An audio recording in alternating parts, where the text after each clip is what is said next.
About 5 years ago, I came up with a project to have 6 pianists play the 6 French suites of Bach. And it was great fun. We had a tremendously good time with that because we got to hear how every single pianist brought individual, unique interpretations to every suite.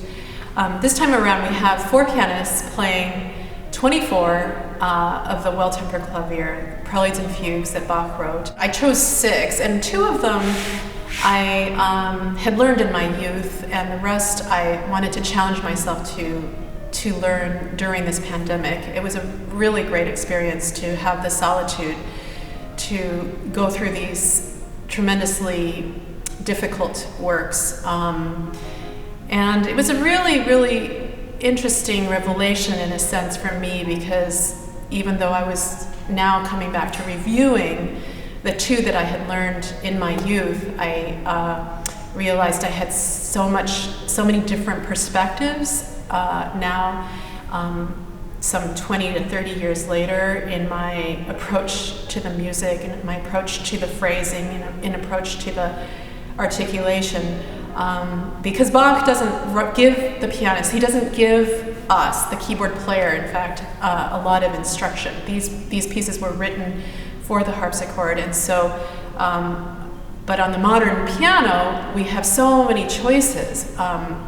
So we have to take, over the period of time of performance practice, we have to take the information and make artistic decisions based on what we know of the historical practice, but also be very truthful to ourselves as individual musicians.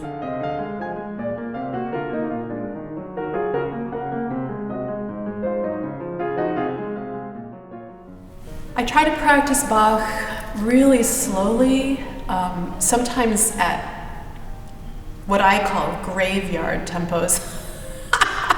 I go so slowly in order to really, because Bach is so harmonic, the language is so rich. So if I go at the graveyard tempo, then I can really understand what's going on harmonically and chromatically. That's what makes Bach so difficult. It's not about speed in the way flashy pieces, say, by Chopin and Liszt. They carry you forward in the line, in the passage work, the virtuosic passage work. Bach is not virtuosic in that regard.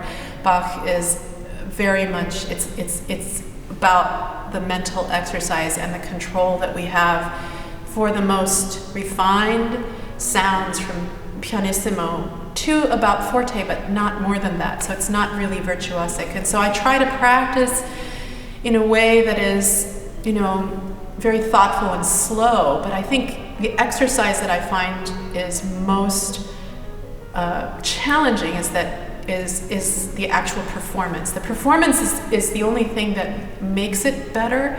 If I just practice it in the privacy of my home, it will only get a little bit better. But the exercise of actually being nervous in front of an audience or my peers is what's actually going to get it better, because that's when we get a little bit excited, and in getting excited about the next phrase, sometimes we trip up. And it's a different kind of control than it is to play Chopin. It's so minute, and so it takes many times of performing it, even for one person. And each time we do it, then things go better each time. So it's that comfort level that I think that probably only one would maybe feel super comfortable after at least 100 performances.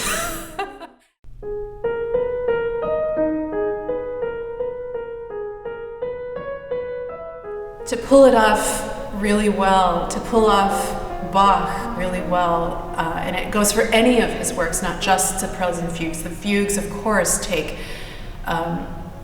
they're really difficult because, for example, some of the fugues that we have, like, for example, the G sharp minor that I have recorded here, have a double fugue within a fugue. So you have a subject for 2 pages, and then he introduces another subject on top, and so we have a double fugue, and so it's 4 pages of really intricate writing. But to pull it off in any Bach, regardless of how contrapuntal, for how difficult the fugues are, it does take a Zen-like or a Zen-like concentration, a calmness in the mind. And in fact, I can also speak about one of the preparations that I think that I would have prior to any important performance of Bach, would be even thinking about what I eat the night before I play. And how much I sleep. Last night, for example, I knew that I had to do this recording and of this one that had the double fugue, and I slept 10 hours. And because I knew it was going to be so taxing, and after today, I don't think I'll be able to do anything else.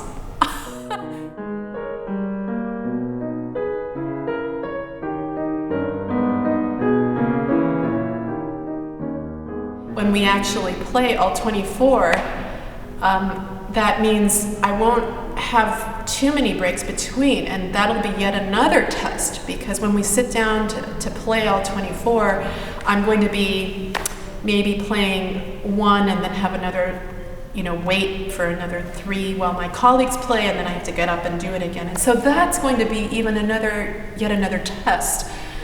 I think probably after a performance of these, I'll probably go to bed for a week.